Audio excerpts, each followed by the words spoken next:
एक बहुत ही पुराना सवाल जो ज्यादातर इन्वेस्टर्स मेरे से पूछते हैं कि स्मॉल केस और म्यूचुअल फंड्स में से कौन सी चीज बेटर है। तो आज आपके सवाल का जवाब इस वीडियो में आपको मिलने वाला है, क्योंकि आज स्मॉल केस और म्यूचुअल फंड्स को हम 8 अलग अलग पैरामीटर्स के ऊपर कंपेयर करेंगे और फाइनली डिस्कस करेंगे कि कौन सी चीज इन दोनों में से आपके पैसे को ज्यादा तेजी से ग्रो कर सकती है और आपको बेटर रिटर्न्स प्रोवाइड कर सकती है। जैसे कि हम डिस्कस करेंगे चार्जेस को, टोटल चार्जेस कहाँ का ज्यादा लगते हैं, इन्वेस्टमेंट कॉर्पस आपको कहाँ ज्यादा डालना पड़ेगा, कहाँ कम डालना पड़ेगा, पास्ट रिटर्न्स को भी जरूर कंपेयर करना जरूरी है, क्योंकि उसी के बेसिस पर हम कहेंगे कि कहाँ पर रिटर्न अच्छा बनता है। इसके अलावा चॉइसेस और control, time horizon, SIP features, से सारी चीजें हम आज के इस एक वीडियो के अंदर डिस्कस करेंगे। तो स्टार्ट करते हैं। सबसे पहला पॉइंट यहाँ पर हमारा कंट्रोल का जाता है। कंट्रोल का मतलब ये है कि आपको आपकी जो इन्वेस्टमेंट हो रही है, जो पैसा आप लगा रहे हैं, उसके ऊपर कौन सी जगह, कौन से इन्वेस्टमेंट मेथड में, स्मॉल केस में या म्यूचुअल फंड में, कौन से इन्वेस्टमेंट मेथड में आपको आपके पैसे पर ज्यादा कंट्रोल मिलता है। अब कंट्रोल यहाँ पर एक्चुअली स्मॉल केस के अंदर ज्यादा मिलता है। स्मॉल केस क्यों?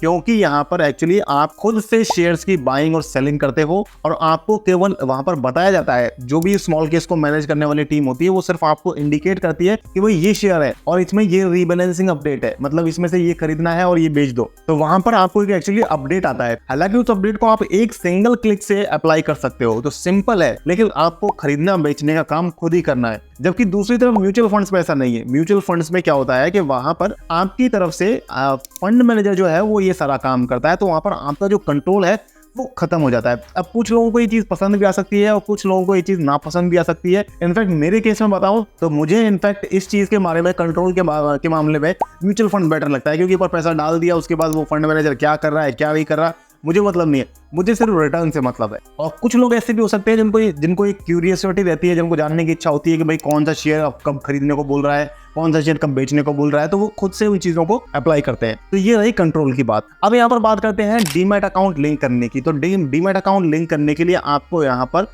स्मॉल केस में जरूरत पड़ती है। म्यूचुअल फंड्स में डायरेक्टली इन्वेस्टमेंट करने के लिए आपको कोई डीमैट अकाउंट की जरूरत नहीं है। आप चाहे तो डायरेक्ट AMC की वेबसाइट से आप डायरेक्ट AMC, जैसे कि HDFC में आपको करना है तो hdfcamc.com है। अगर आपको ICICI में करना है तो ICICIprudentialamc.com करके वेबसाइट है इनकी। इसी तरीके से पराग पारिक की अलग से AMC वेबसाइट है, तो उनकी AMC वेबसाइट पर जाकर के आप वहां से डायरेक्ट इन्वेस्टमेंट कर सकते हो। आपको डीमैट अकाउंट की जरूरत नहीं पड़ती है म्यूचुअल फंड के लिए। अब यहाँ पर बात करें अगर हम चौथे फीचर की, जो कि हमारा चार्जेस का जाता है, काफी इंपॉर्टेंट फीचर है, तो केयरफुली सुनिएगा।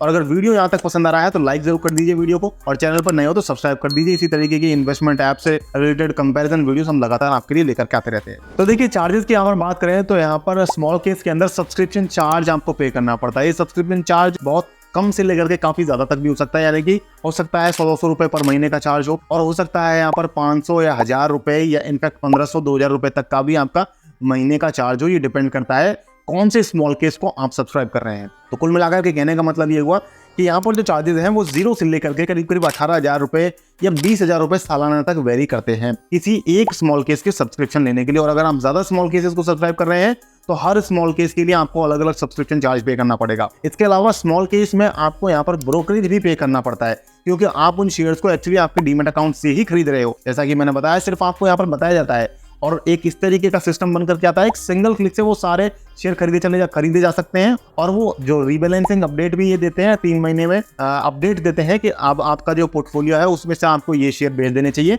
और इन नए शेयर्स की इतनी क्वांटिटी आपको खरीद लेनी चाहिए।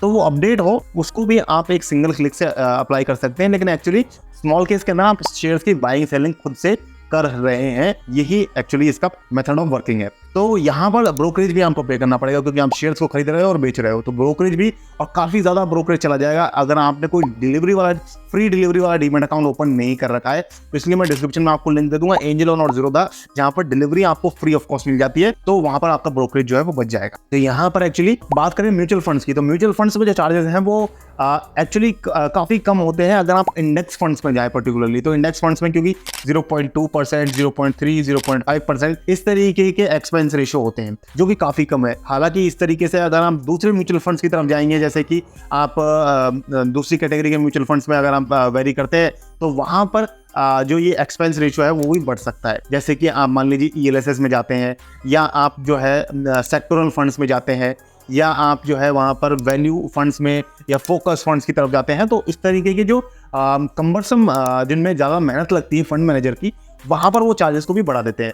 हालांकि जो एक्सपेंस रेशियो है ये 1.5-2% से ज़्यादा नहीं होता है, क्योंकि इसके ऊपर सेबी की और AMFI की एक गाइडलाइन लागू होती है और उनकी मैक्सिमम कैप जो उन्होंने बता रखी है गवर्नमेंट एजेंसीज ने, उससे ज़्यादा कोई भी आपसे एक्सपेंस रेशियो चार्ज नहीं करता है। तो मेरा मानना ये है कि स्मॉल केसेस में एक्चुअली आपको सब्सक्रिप्शन चार्ज ज़्यादा पे करना पड़ेगा। और आगे भी मैं एक पॉइंट ऐसा बताऊंगा जहां पर आपको सब्सक्रिप्शन चार्ज का जो अप्लाई हो रहा है उसको समझ करके ही आपको इन्वेस्टमेंट करना चाहिए। तो आप बने रहिए वीडियो में। बात करते हैं टाइम होराइजन की। तो देखिए स्मॉल केस के अंदर क्या है कि आपको यहाँ पर शॉर्टर ड्यूरेशन के लिए भी अगर आप इन्वेस्टमेंट कर रहे हो तो भी ये बेटर हो जाता है, क्योंकि यहाँ पर आपको कुछ ऐसे के मोमेंटम स्मॉल केसेस भी मिल जाते हैं जहां पर जिन शेयर्स के अंदर मोमेंटम होता है उनमें आपका पैसा डलवाया जाता है। जबकि म्यूचुअल फंड्स में ऐसा अभी तक मैंने कोई म्यूचुअल फंड नहीं देखा है जो मोमेंटम के हिसाब से काम करता हो। हालांकि यहाँ पर कुछ सेक्टरल फंड्स जरूर होते हैं जो जैसे मान लीजिए PSU का एक बास्केट बना दिया गया है, या रेलवे स्टॉक्स का एक बास्केट बना दिया है, या EV का एक बास्केट बना दिया है। ऐसे म्यूचुअल फंड्स थीमेटिक या सेक्टरल म्यूचुअल फंड्स बोलते हैं इनको। तो इस तरीके के म्यूचुअल फंड्स तो आपको मिल जाते हैं डेफिनेटली, लेकिन मोमेंटम के, और अगर आप गोल्ड को मिक्स करके खरीदना चाहते हो, अगर आप केवल डिविडेंड स्टॉक्स को खरीदना चाहते हो और गोल्ड और इक्विटी का मिक्स चाहते हो, तो इस तरीके के जो इन्वेस्टिंग है वो आपको स्मॉल केस के अंदर ही मिलेगी।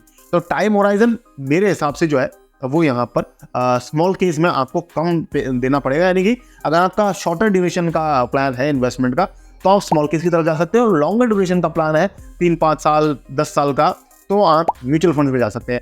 ऐसा नहीं है कि स्मॉल केस में आप लॉन्गर ड्यूरेशन नहीं कर सकते हैं, बिल्कुल आप स्मॉल केस में भी लॉन्गर ड्यूरेशन कर सकते हैं। इनफैक्ट मैंने भी करीब 2-2.5 साल से यहाँ पर इन्वेस्टमेंट अपनी बना रखी है। और ऐसा भी नहीं है कि म्यूचुअल फंड्स में आप शॉर्टर ड्यूरेशन में इन्वेस्टमेंट नहीं कर सकते, बिल्कुल कर सकते हैं, लेकिन वो रिटर्न जो है वो आपको शायद उतना बेटर ना मिले। बात करते हैं SIP फीचर की। तो देखिए SIP का जो फीचर है वो आपको दोनों ही जगह मिल जाएगा, यानी कि स्मॉल केस के अंदर भी आप SIP कर सकते हैं, म्यूचुअल फंड्स में भी आप SIP कर सकते हैं। तो ये फीचर आपको दोनों ही जगह मिल रहा है। अब बात करते हैं इन्वेस्टमेंट कॉर्पस की, जो हमारा लास्ट पैरामीटर है लेकिन इंपॉर्टेंट है बहुत। केयरफुली सुनिएगा, और अगर वीडियो को अभी तक लाइक नहीं किया तो वीडियो को लाइक जरूर कर दें यार, प्लीज मेरी रिक्वेस्ट है आपसे। अब देखिए इन्वेस्टमेंट कॉर्पस को आपको स्पेशली यहाँ पर समझना है स्मॉल केस के लिए, क्योंकि अगर मान लीजिए आप 1 लाख रुपए की इन्वेस्टमेंट करते हो और आप जो है वहां पर आपका सब्सक्रिप्शन चार्ज जो लग रहा है वो 12,000 रुपये लग रहा है साल का, तो आपका 12% जो रिटर्न है वो तो यहीं पर सीधे सीधे कम हो गया। जिसकी वजह से क्या होगा कि अगर आप 1 साल से पहले एग्जिट हो जाते हो, या मतलब और भी कम टाइम पे एग्जिट हो जाते हो, और उस टाइम पर मार्केट जो है वो बुल ट्रेंड में नहीं था, मार्केट फ्लैट चल रहा था, और आपको 12-13% का या 15% का रिटर्न भी नहीं मिला, तो एक्चुअली आपका पोर्टफोलियो लॉस में चला जाएगा। एग्जांपल से क्लियर कर देता हूं, मान लीजिए 1 लाख रुपए आपने डाला और 12,000 रुपये का आपने सब्सक्रिप्शन चार्ज पे किया, और उस ड्यूरेशन में जितने भी टाइम आप मार्केट में बने रहे उस पैसे को लगा करके, तो उस ड्यूरेशन में मान लीजिए अगर 15% का ही रिटर्न बना, तो आपका जो नेट रिटर्न बनेगा वो 15 - 12, क्योंकि 12 आपने सब्सक्रिप्शन चार्ज पे कर दिया 12% का, तो 3% का ही नेट रिटर्न बनेगा। और अगर उस ड्यूरेशन में मार्केट ने मान लीजिए 10% का रिटर्न दिया होता तो आप एक्चुअली 2% के लॉस पर बैठे होते। तो ये चीज आपको स्मॉल केस में इन्वेस्टमेंट करने से पहले जरूर एनालाइज कर लेनी चाहिए। इसका मतलब ये है कि आप ज्यादा पैसा इन्वेस्टमेंट करें। हालांकि स्मॉल केस में आपको छोटे अमाउंट के भी यहाँ पर बास्केट्स मिल जाते हैं, स्मॉल केसेस मिल जाते हैं जिनमें आप 300 रुपये से इन्वेस्टमेंट करना स्टार्ट कर सकते हो, लेकिन एक्चुअली वहां पर आपको कोई बहुत ज्यादा डिसेंट या बहुत ज्यादा बड़ा रिटर्न मिलने के चांसेस कम है। तो बड़ा रिटर्न आपको दोनों ही जगह तभी मिलेगा जब आप बड़ा पैसा लगाएंगे और लंबी ड्यूरेशन तक बैठेंगे। तो दोनों ही का कॉन्सेप्ट वैसे तो लॉन्ग टर्म वाला ही है, लेकिन यहाँ पर कुछ डिफरेंसेस हैं जो मैंने आपको बताए। तो इस हिसाब से अगर आप बात करें इन्वेस्टमेंट कॉर्पस की म्यूचुअल फंड्स में, तो म्यूचुअल फंड्स में भी आपको 100, 200, 500 रुपए से इन्वेस्टमेंट करना आप स्टार्ट कर सकते हैं, लेकिन इतने छोटे अमाउंट में जब आप SIPs करेंगे तो आपको और ज्यादा लंबे टाइम तक यहाँ पर बने रहना पड़ेगा, यानी कि 10, 15, 20 साल तक जब आप बने रहेंगे तभी आपको यहाँ पर करोड़ रुपीज में वेल्थ जो है वो जनरेट हो पाएगी। तो ये एक ओवरऑल कंक्लूजन है। यहाँ पर स्मॉल केस और म्यूचुअल फंड्स दोनों ही इन्वेस्टमेंट ऑप्शन बढ़िया है। आप चाहे तो दोनों में ही इन्वेस्टमेंट बना सकते हैं, या मैंने जो कंपैरिजन बताया उसके हिसाब से आप चूज कर सकते हैं। दोनों ही लॉन्ग टर्म इन्वेस्टर्स के लिए ही बने हुए हैं। जो थोड़े शॉर्ट टर्म चाहते हैं, जो फंड चाहते हैं, वो स्मॉल केस को ज्यादा ट्राई करना उनके लिए बेटर रहेगा।